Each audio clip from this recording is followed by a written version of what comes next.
Welcome back, ladies and gents, and it is time again. Let's get those names out there with T-Panda and TeaGuvnor. We have our grand finals heading to game number 3 with Team Spirit and Vikingg GG. There's only 3 options. Either we see a clean sweep, a reverse sweep, or a potential partial comeback from one of the teams, and that's Vikingg GG. So, if it were you, if you were playing or you were coaching a team, TeaGuv, which one would you choose? Because this can be a difficult question for some.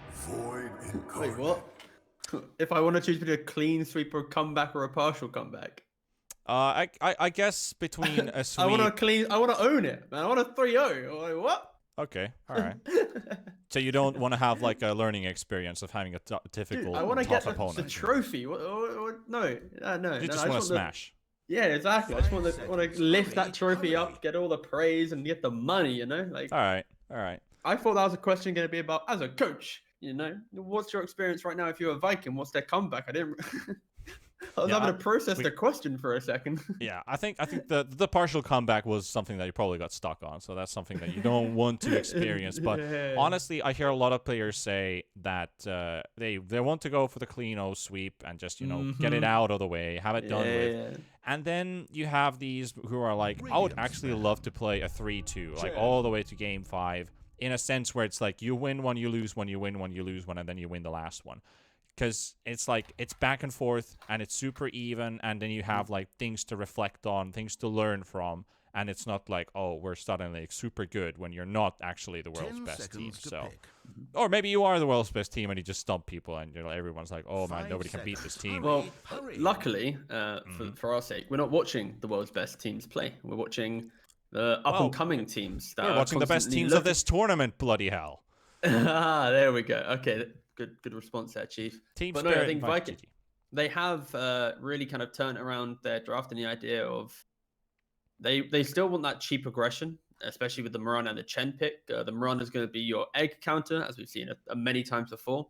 And then Chen, interestingly enough, it'll be interesting to see how this hero is now kind of fitting into the meta, simply because he doesn't have the TP. He doesn't have that ability to bring heroes around the map, if I remember correctly. So you're now going to be more of a push bot or a bot. And it can play really well, especially when you have heroes that aren't really good against this push. Void Spirit Phoenix, they're good at taking the fight in the push, but in purely the push comes in. If there's no fight available, then they can't stop the push. So yeah, it'll be an interesting lineup for sure. And also, is Chen that good? I think there's another question I really want to see answered, especially in this game. 5 seconds remain. Yeah, I'd like to see the Chen come out, especially, I think, Vikingg GG kind of falling back to comfort heroes again. Celery's one of his most played heroes as well. Are we going to see Celery or Aramis actually on Chen? Never mind. Why am I asking this question? Celery. Yeah, why am I even asking this question? Like, it's all right. But yeah, I think for Aramis, it's most likely going to be that Mirana. Yeah. Just to play into the Phoenix. We could also see it be a mid Mirana, especially with these new items coming into play. So, for example, the Gwyn thing, Gwyn Blade thing. Wait, near. Yeah. What the? Why is it so difficult to say? Okay, don't worry, I'm loading it up. Welcome to the Nordic lands, like. Yeah, dude, I speak only English. There's a reason. Say funny words. There's a bloody reason why people call us Elvish or elves. Glipnir. Yeah. Glipnir is like the P silent, just a Glipnir. Oh. No, there's. All right. Either way, mate, there is a Glipnir on the cards, right? We are gonna have Mirana potentially if it's at mid lane. Could go for that Maelstrom at the Atos. It sets him up for the arrow. Very aggressive. I don't mind that. I've seen it in a couple games where it's been pretty good. So maybe this could be a core Mirana for that idea alone, allowing for the position 4 to be some Earth Spirit, some Clockwork, some additional backline jump. But alas, items aside that we can't pronounce, or I can't pronounce to say to the least, Team Spirit, they ban out these strong offlaners, the Sand King, the Slardar. They're very good with the Mirana especially, so it is kind of an indicator that Spirit value this Mirana more as a 4 right now. For Vikingg, they're banning out heroes that they've lost to so far. A Terrorblade in the second game, a Kunkka in the first game. And these are really good anti-aggressor lineups because Kunkka just stops all the push, hands down, and Terrorblade will outscale you. So, yeah, I respect Viking's ban, especially since they've lost games to it. Only 10 seconds. Pick Slark ban? Ooh, Tidehunter. Okay.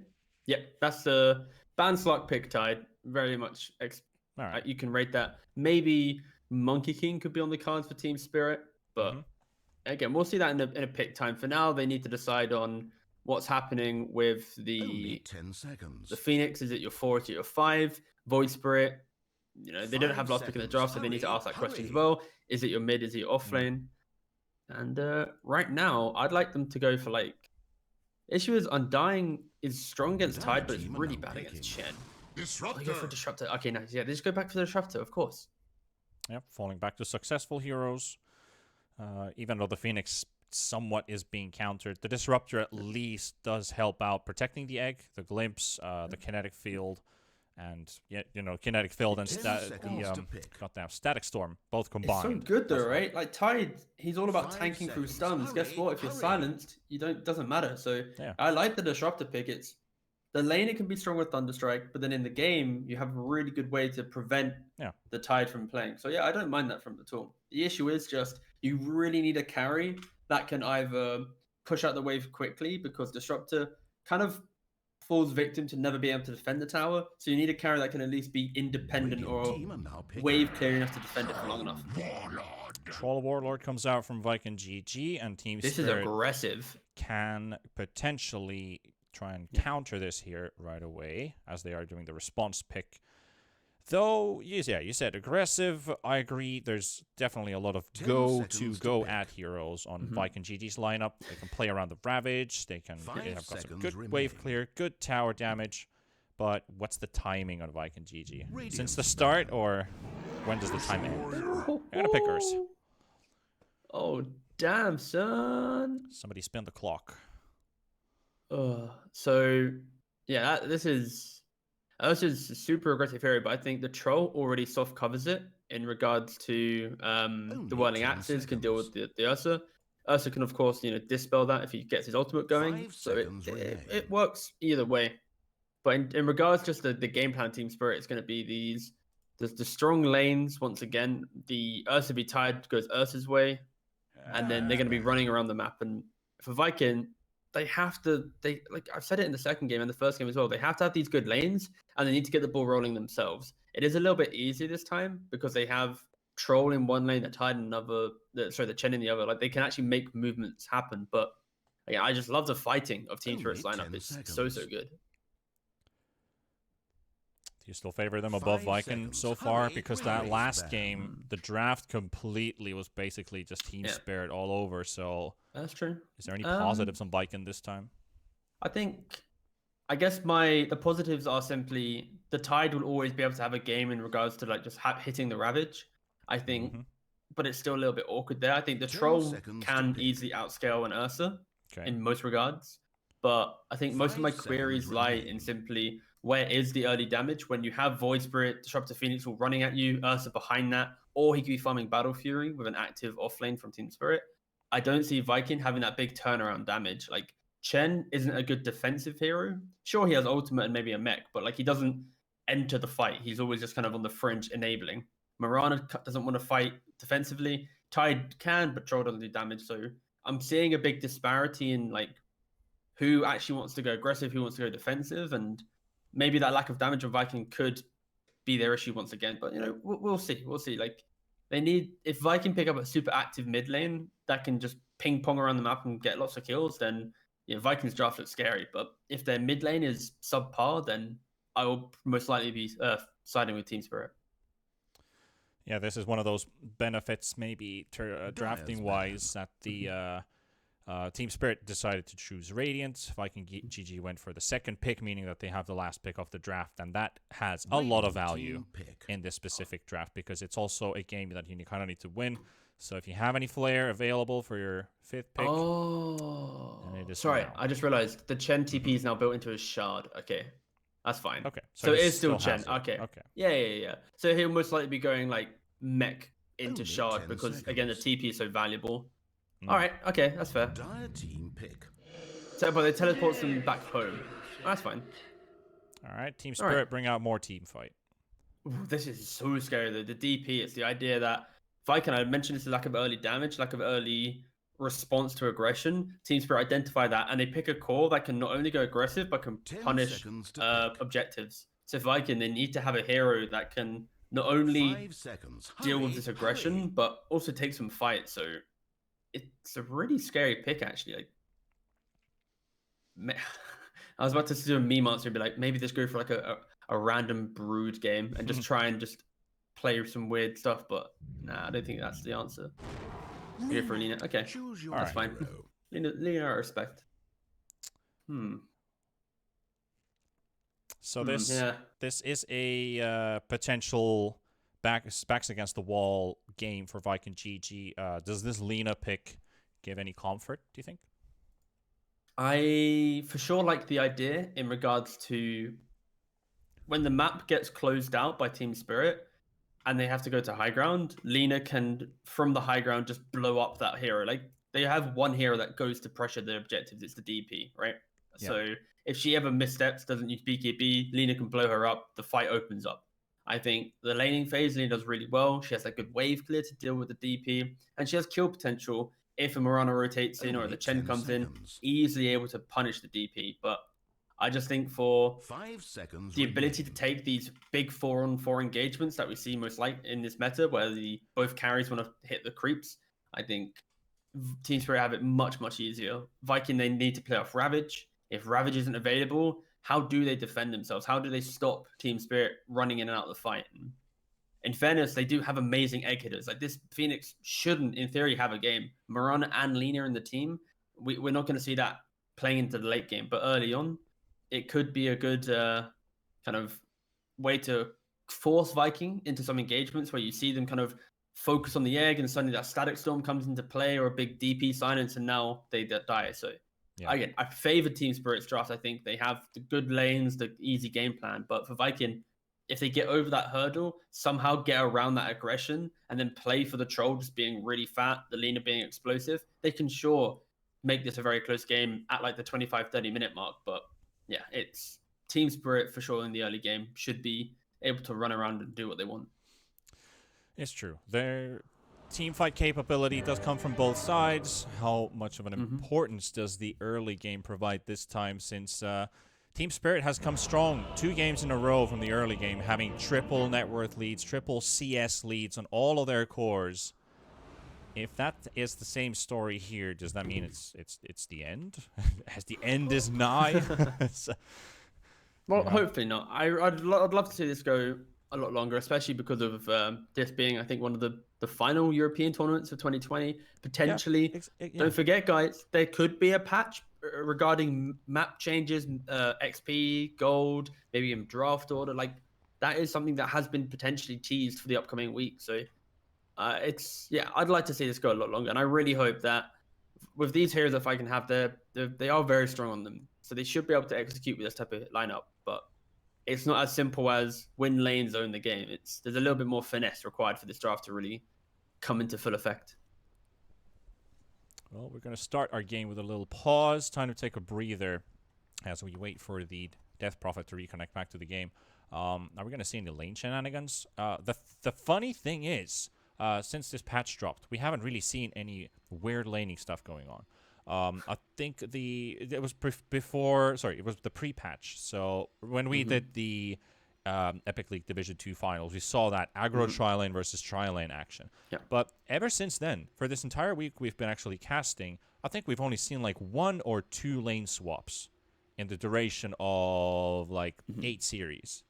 Yeah, it's pretty kind of stale in the idea that teams just want to do 2-1-2. And I respect that for sure. Very standard 2-1-2 lanes on both. But like, it's a new patch, right? It's hard to gauge instantly what's happening. Like, of course, when we say new patch, it's hard to really give it that patch weightiness when we aren't seeing the real meta dictating effects. Because of course, when it's only heroes and items, it changes how you take a fight, how you draft, and then that's about it. But in regards to how you play the map, how you get your gold and how you get your XP, that's still the same. So I think teams are just kind of going, well, the creativity of tri-lanes and aggression, that came from a product of the heroes we were playing.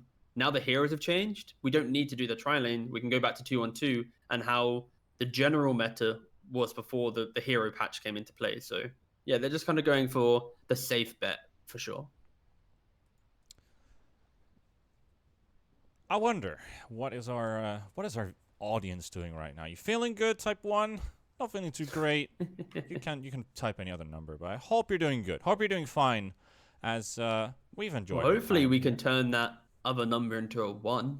Hopefully, Unless you're a Vikingg fan, then I'm really sorry, but this game, honestly, by the end of it, it could be a 1, right? If they win, going 2-1. But alas, you know. Did I jinx it with that? Mate, I feel God like you damn really it. skirted. You went down a weird line there. Like like we're not meant to jinx things. Like I said, I respect them not GGing. A second later, they GG, right? You Yeah, didn't, yeah. you know, like. Counteract. But you said yourself. What I also agree with. I hope we see more Dota. I don't want to take anything away from Team Spirit if they win this map. Like if they win 3-0, they win 3-0. It's amazing. But Like, as being the last tournament, you just want to see more Dota. You just want to watch these Exactly. two great teams play out. And I've been saying it since the ending of the last game that I just want to see an even map 3. I just want to see like these both teams really push their limits. Yep. Kind of 100%. have fun, but also kind of like overperform, so to say. Like do a lot better than they usually do. Just bring out the spice. Bring out the sauce. Bring out the sauce. Yeah, this is the game that they might be able to do it. Like I said, they have the eventual mechanisms to get themselves into the game. Like Chen, he needs to be a big product in this lane top. Like Chen plus Troll, they should be able to do a lot of work against an off-lane Void Spirit and a Phoenix. That should open up the game in which Tide 1 shouldn't minute have until much fun 30 against seconds a after Disruptor that. Ursa. And then mid lane, Lena DP should go even. The question is, who rotates first? Who takes whose tower first? How many heroes does Vikingg bring to a lane to try and actually take an objective? Like, can they maybe bring a level 6 Tide to a lane, even if he's having a terrible time against Ursa, but can he offset the hero advantage and come to mid and maybe take that free objective? So a lot of questions need to be answered in the first probably 8 minutes of this game to allow Vikingg a platform to set themselves up to contest further into this best of 5. But no, again, hopefully we get a really close game for this game 3. At least to kick things started there. Wow. Yeah, All right. To get things Yeah. underway, bounties will go 2 for 2. Miposhka's already got a D-ward in mid, so he gets himself that extra bit of gold and a tiny bit of XP as well for that. That is 50 experience gained for getting the D-ward in mid. Aramis is at 400 HP, starts in the bot lane with the Mirana. And as we talked about these lanes, this Disruptor Ursa is strong. This is a strong Team Spirit safe lane. Oh, up they got against all the Tide. D-wards. Oh, you got both. Vikingg has Good no for vision you. on the map now. Alright, Miposhka, God. Good for you, sir. 2 last hits, 2 wards. What a great stat, actually. Yeah. I hope he never gets a last hit again. He can claim that he won a game of Dota by only last hitting wards. Yeah. Oh my, that that's would an be amazing quite- stat. that Dude, would that's be a quite Chad something. stat. Yeah, and these are brought And he up. wins the tournament off it as well. Alright. Keep note, if he has anything more than 2 CS, we have issues.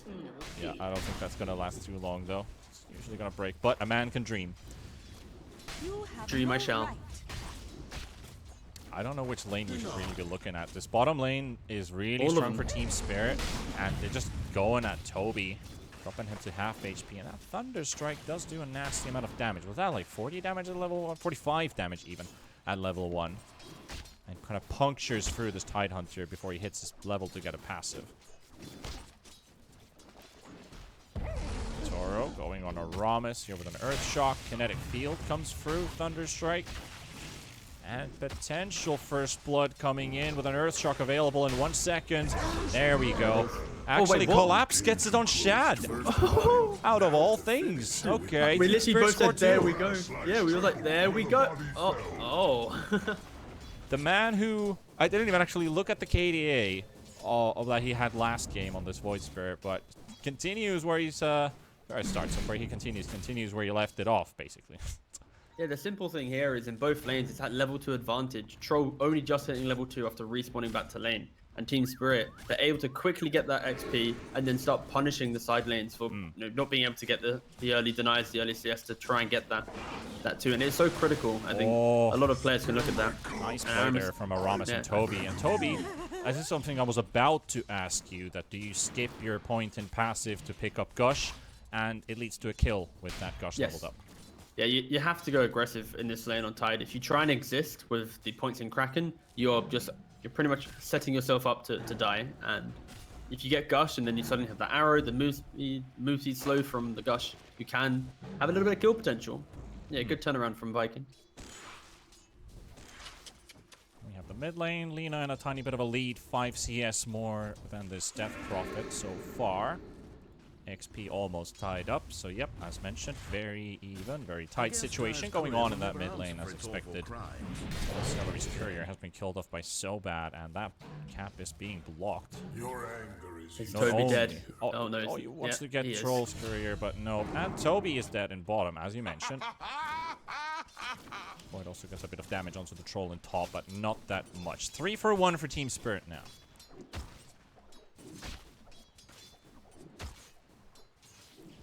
See a lot of positive chaps around. That's Good important. for them. Good for them. Yeah, in terms of the laning phase, there really isn't anything too explosive to look at. I think the main thing is about to say the Void Spirit got same. that quick kill. Yeah, like Void Spirit got the kill top.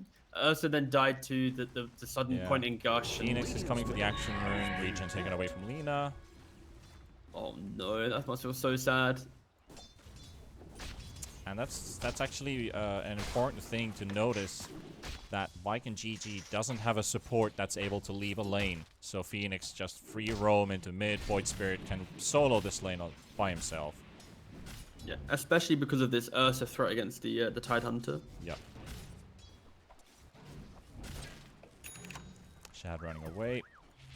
Be careful there. This time, Vikingg GG are starting off strong with CS. At least with the Lina getting a good start in mid. Even missing the region rune still doesn't seem to matter too much. Toby running out of damage here and has got a lot of stacks of Fury swipes on him. Aramis, this is your chance to snipe some couriers. You've got a lot of couriers on your way.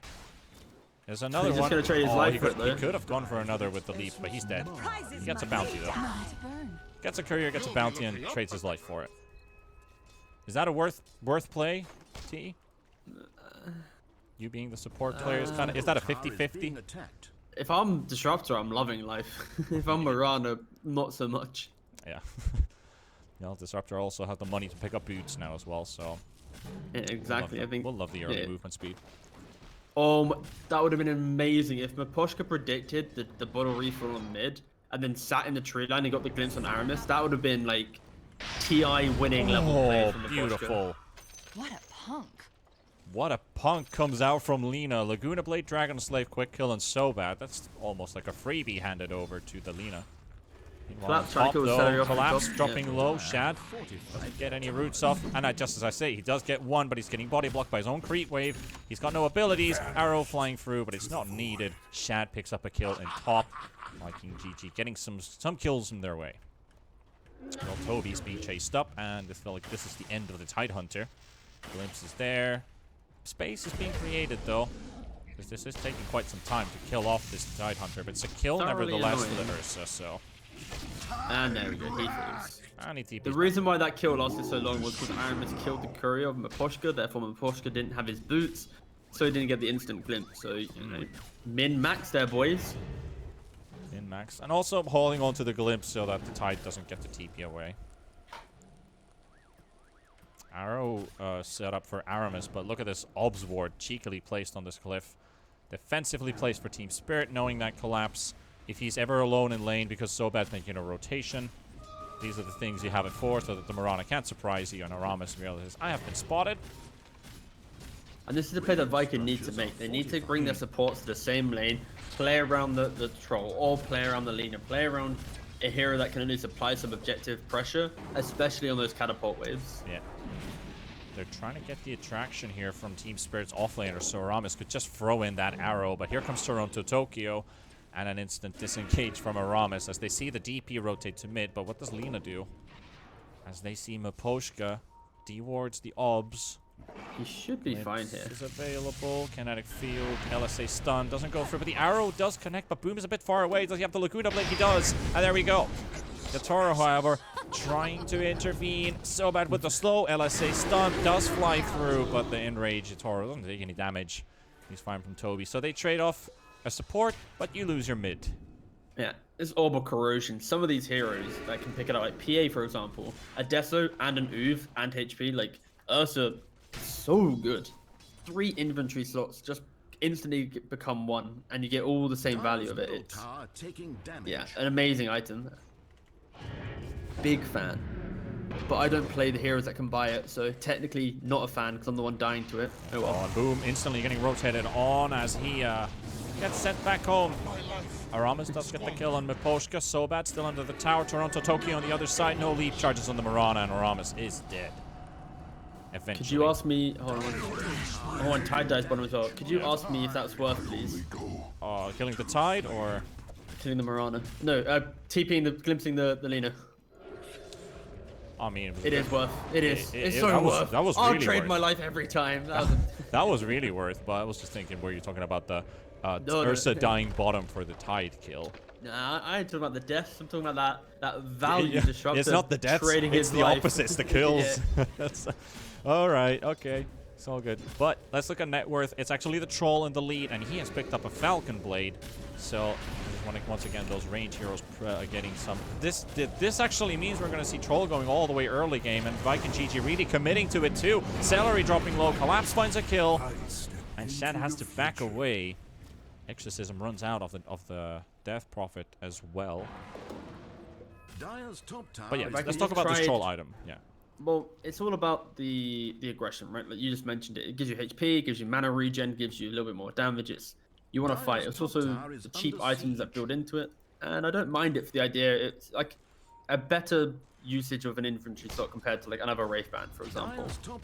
Or Battle Fury, which is what you always see going on. It's like Troll goes Battle Fury against Ursa going also like Ursa is going Battle Fury. And I was expecting the Troll to do the same, but instead he's going Falcon Blade and Santin Yasha and really committing to that aggression gameplay, and that's kind of like their timing. Look at how they're playing, right? Yeah, look at how they're playing. They're sweeping around the map, trying to take these towers early on. Especially, like, Tide, he doesn't have a game, but he has Ravage. And that's what I was saying during the draft. Like, even if he doesn't have a game, he can play around the fact that he can have a big teamfight presence. Ancient stacks have been found by Sobat as he also gets the dive to steal Is he gonna get denied? bounty runes. You can't go for it, but you can't really deny yourself when the Lina's right nearby. Yeah, you can't, yeah. But yeah, Vikingg, I love the fact that they are itemizing for the moment, and this is one of those type of games where it can easily net them a win because they're always on the map together, always fighting, itemizing really early. But it can also be the issue where they mess up a big fight, and suddenly, how does Troll farm? How does Troll enter the Collapse game? goes in though. Going in the middle of the Vikingg GG heroes, another dissimulate onto Celery, and Celery is out. Didn't get to use his stick charges.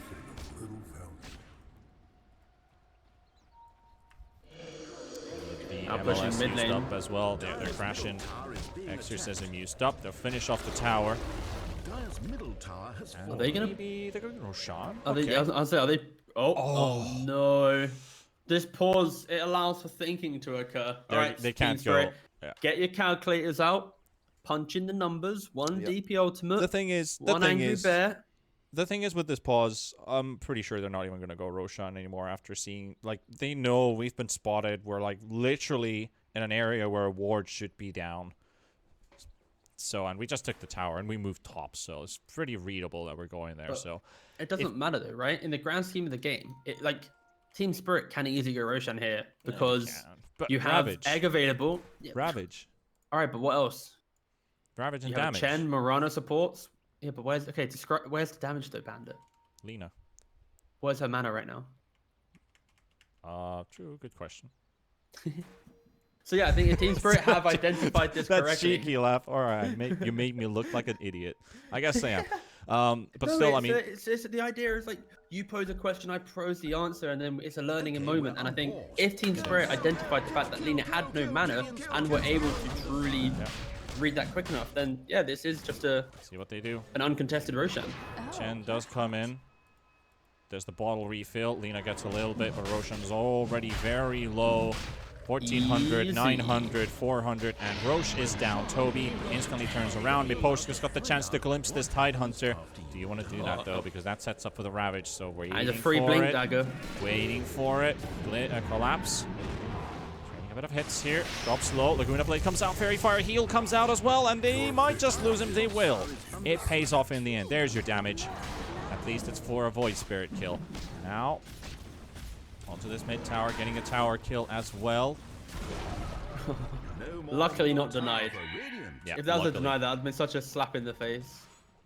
There's a DD rune as well on the top side. I think Boom wants to pick that one up. She will. Arrow. Actually connected onto Miposhka, and he's already out. I can find a second kill. Yotaro. Who ate that? What the heck? Hang on. Yeah, DP's the one with the Exorcist. Sorry, Exorcist. Aegis. I thought the Ursa had it, but yeah, it's on the DP instead. DP's the hero that is the one pressuring the objectives, and right now for Team Spirit, that's how they can force Vikingg around the map. So if DP survives like the big burst, then for sure her carrying the Aegis gives her that confidence. Oh yeah. I guess the only concern is if she uses Exo and dies and then respawns with Aegis, what's the value of her having that second life, other than being able to be a damage soak to enable the good egg or the good Ursa presence. So Vikingg, they are playing really well around the fact that because Team Spirit didn't have Exo, they can just run into these areas and try invading. These their guys lack are on a of stuns. very long hunt right now. Yeah. Toronto Tokyo walks in with the Exorcism ready. Aegis as well. Celery might have just overextended as well. He's in an awkward spot. The Chen army is dead. The Chen himself is also dead after this. So that gets the kill on that. Yeah. It was a long chase, only to end up losing a hero. Yeah, like I said, Vikingg, they were doing a really good job at being aggressive around the lack of Exo. But as soon as you have Exo back up, you can't be in this position of let's go fight, because that's when Team Spirit can just run over you. Vikingg, they need a little bit more time. They need this troll to basically, I think, have SMY +1, and at that point they can look for a really big fight, or at least play on pickoffs. Like the Phoenix being out of position here, this could just be a dead Miposhka, take the fight. Already revealed. Arrow misses. Tower is being attacked. The high ground vision placed down. The remnant flies through, and that's going to block the entrance. Meanwhile, Phoenix also spotted on the high ground. Walks down. Vikingg can't find any openings here, but the glimpse comes through, and the static storm is on the Marana. Boom's going to have to let him go. Boom, well, he has some kind of defensive capability, but he's also going to get Yule stopped by the Death Prophet, and he's going to get surrounded. Exorcism comes through as well, and Lena's just going to get exploded and collapse. He finds himself a double kill through this on Vikingg heroes. Toro is ready to push top as well. And now this is where you have to be asking yourself the question on Vikingg is, we're itemizing for this early point in the game. Our Tidehunter doesn't really have a game, so we have to try and take a fight now. We need to try and break down the aggression of Team Spirit, because if they continue like they are, just hitting creeps, Team Spirit are taking every objective, every part of the map that they want to go to. And this type of game plan just allows for all the cores on Team Spirit to be healthy. Like if you look at the net worth right now, for Vikingg, Troll's up at top, but where's his fight presence? Like, he's being non-existent until when he feels confident to take that fight. Top tower is under I think siege. the SMY coming in shortly. I said about that +1. If he gets that basher, that could be the +1 to rip through a Death Prophet, especially when Aegis falls and you don't have that big meat shield that is the DP. It can be a good time for Vikingg to fight, but Yeah, true. Troll also uses ult to farm the jungle, so it really shows that Vikingg are happy to give early map control to Team Spirit in a trade-off of that one big fight around that 20-minute mark. But at least that does give them a timing to work around with, but it also kind of means that that timing has to work out for Vikingg. It has to, yeah, 100%. Well, they do find a collapse in bottom. That's a potential streak sitting on this hero, so that could be a decent amount of money. Aramis, arrow, nicely flies through. Connection, do they have the damage for it? Dissimulate is ready right now. And there comes Toby from the other side. Trying to juke around in the trees, goes on the backline. Boom has lost half of his HP. And the LSA stun doesn't go through. The Yules comes out, collapses. He's just buying time. A lot of space for the kill that finally comes through. Do they have the time to TP top to defend this? Because they are. There's no Exorcism. Moonlight Shadow. This might be a chance for Vikingg GG to hold this tower. They have the Ravage mana as soon as he uses that wand. Stick even. They're all surrounded here. But the Static Storm, Miposhka, you have been surprised. The Chen ulti flies through and Toby is down. Does he buy back for this? He cannot, because there's no TP available. The egg on the high ground. Shad pops his ulti as well, trying to chase up onto the heroes of Team Spirit. But the egg, the explosion, the stun on two. Celery Celery also burning alive. And Team Spirit, even if they lost one, even if they lose Miposhka, that surprise element just all comes falling down as that Ravage never got to go off. And the two-man silence followed by Toronto Tokyo. Ramos is dead. They find Boom in the trees and he is dying to the exorcism. Team wipe by Team Spirit. Like, Vikingg did a really good job at picking off that voice for in the bot lane, but then that contestant to top, it's so hard to do when you simply don't have the vision. Like, Miposhka beautifully positioned. The key thing here is if you go back to where the fight broke out, these trees being dead allow for Miposhka just to be in position close enough to instantly get a perfect static storm. And yeah, it was great from Team Spirit to continue fighting there. And Phoenix, Disruptor, when they're both on the high ground, uncontested, you got the sun rays, the static storm, the egg. It's so hard for Vikingg to fight, and simply that lack of damage that I spoke about, it also is an issue when some of these cores die. It's near impossible to take a fight. So Vikingg, they need to look for a clean engagement. They need to get this Tidehunter into the game. Like, his absence of all fight, be it him dying or be it being silenced, it's so hard, especially when Vikingg are already down by 8k. Like, they have to look for that perfect smoke, that perfect pickoff. It's so difficult, but now there isn't an Aegis, so maybe Vikingg can look to make these plays. 18 minutes in, 2 net worth heroes for Team Spirit leading so far. Ursa is about to hit the 10k mark, just like last game. That time it was the Terrorblade. Now he's on the Ursa, and we have our Death Prophet also at 9,000. Collapse though. What is he up to? Ooh, he's tabbed in the Wind Waker. This item's so much fun, by the way. Ally Euros. Let's have a look. Does Boom hit it?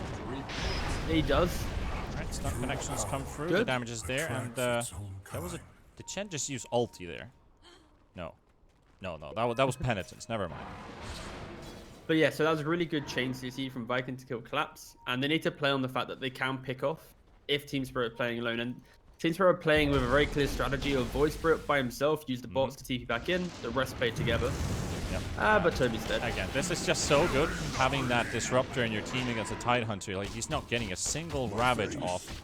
And it's so hard. Like, it's so hard, yeah. He played against Ursa in lane, and then he's playing against Disruptor in the game. Like, this is not a Tide game where you're like, don't worry, guys, I will always hit. You know, it's so difficult, especially when the vision, if you look at the minimap right now, Miposhka with this deep ward here, but also deep ward up top side, like, Vikingg just can't ever enter their jungle without being aware, and Team Spirit can then just group up as 4 and just run it down into that area. So yeah, just great play from Spirit right now, really shutting out Vikingg from the game. We need to see a smoke from Vikingg or something, because this passive nature is just really hindering them. But they are just running into an already prepared Team Spirit without how post close advantage. these guys are. The arrow flies through. Netoro, the stun duration wasn't long enough to do actually anything there. Toby, Ravage comes through and it connects on 2. Collapse and Miposhka. There's the egg on the backlines. Netoro comes back in. They're able to maybe get Collapse, but Collapse is just running out of the fight. And also Shad in trouble. Pops his ulti. Celery's down by Toronto Tokyo. Here comes Toby as well to try and back up the troll. But Shad is dying. Shad is slowly falling. And he is out for the count. Toronto Tokyo chases up this Mirana. Ramos on the run, but slowly and eventually dying. At the same time as Boom is also dead. Ramos is dead. And Toby, he did get the Ravage off this time, but it only lands on 2 targets where they couldn't connect. And that is the team wipe. Looking like it. Toronto Tokyo still chasing and up, and a triple kill for the DP. 5 heroes dead, and GG! Team Spirit will be your champions here at the Pro Series Season number 4 of Europe and CIS. Clean sweep. Grab your brooms, ladies and gents. What a great game from Team Spirit once again. They really did identify how Vikingg was playing on this new patch, and they just outplayed them and outdrafted them 3 games in a row. I think for Vikingg in this game, it was more about just waiting a little bit too long. They had the Ravage. Of course, Tide doesn't have a game, but they have this big team fight spell. And Troll, of course, he needs to buy SMI. He needs to buy 1 more damage item to feel really happy. But that lack of them playing around together and forcing an objective, like you have a Chen, you have this Mirana, like try and just run down a tower, try and force Team Spirit to take a fight into you. And of course, you're fighting into an egg, into disruptor. Like it's so hard. Like in no way am I saying this game is easy for Vikingg. Like it is a very good draft from Team Spirit, but that lack of conviction, that lack of any proactive moves, eventually made it into, well, eventually Troll will have a farm. Eventually we can, but then when Troll did join the fights with only an SMY, without a BKB or a Basher, he just got Yules when he ulted. It was so difficult. But yeah, Team Spirit, they turned up today. They played this grand final with just ruthless execution in both draft, in both play, and I'm really excited to see if what this team can do over the Christmas break, moving into the new DPC, because it would be very good to see, 3 strong CIS teams in that DPC group, VP, Na'Vi, and then hopefully Team Spirit can continue making improvements to challenge those 2 top CIS teams. Indeed, I agree with you. Team Spirit must be really happy as an organization to pick up Yellow Submarine's roster, coming in with a victory in this tournament. Easy, indeed. They must be really feeling it. They're feeling joyful after this, and rightfully so. Vikingg ain't the easiest team to take down, but they did. They did it in fashion. 3-0, clean drafts, clean executions, and that means we also come to an end at our tournament. We got to see interesting drafts. We got to see the new patch a little bit. We saw some of the previous patches as well during the course of the tournament, so you could almost say we saw a little bit of everything, TeaGuv. We did, yeah, and I think as well we have to look towards maybe is there going to be another patch coming in the week or so? What's going to happen? And there's been not enough time on this patch to ever give teams like their own style, their own brand, right? So I think Team Spirit, they played really amazing Dota, but you can't look at Vikingg too much into this. Like, sure, they lost 3-0, but they did dominate yesterday, and it's so soon. Like, it's sad for them, but yeah, it's rough. Like, give them the Christmas break and see what happens when they come back. But it does show that simply if Team Spirit, if they were in Division 1 for Epic League, if they had a bit more exposure to these top teams, they could have easily had such a great performance. But yeah, it's exciting to see what Team Spirit can do in the future, because if they can play like they did in this best of 5 and they just draft like this and they just have this kind of ruthless nature, this tenacity, it does really put them in a good stead. But again, for Vikingg, it's early days, new patch. We've seen them succeed before. Like, they don't always have to succeed to a high level, but they will be kicking themselves, especially when BTS was when they won the tournament last time, right? Like, they should be there kind of the time to really showcase what they can do before they go back to that tier 1 Dota. But again, they fall short today, unfortunate. That's the story of this tournament, and thank you to our production team at the back. We're at the back lines as well, all of the mods who've been working with this tournament. Our main sponsor, Monster Energy, thank you so much for helping us out organize this tournament. From the caster pair, from me, T-Panda, and TeaGuv. TeaGuv, it's been an absolute pleasure to cast with you once again. It has. This wraps up our entire casting year, as well as it is time to take a earned holiday and kind of rest a little bit and put our eyes and sights towards next year's DPC. This is going to be filled with more action, more drama, and of course, we might just get to see the teams that will be participating in the next TI. So a lot to look at from 2021 as we close out the year 2020 here. So thank you so much to all of you viewers out there who've been watching, who've been hanging out with us, been looking at all the games and living the life we have that we call Dota. But we are going to close the show here, so hearts to the chat, hearts to everybody out there. We're going to close it out here. TeaGuv, any last words, any smart last words that you want to give out? Shout out to the fans or something? Shout out Twitter or something? Give out your social media or something. Follow me on Twitter, guys. Bye. Have a good Christmas. Stay safe. Yeah, hit him up also on Twitch. He's also streaming a lot. So probably in the holidays, maybe some good Dota, twitch.tv/TGuvnor. And of course, you can find me as well at T_Panda on Twitter. But we're going to close it out. Bye-bye, everybody. See you next year. Bye.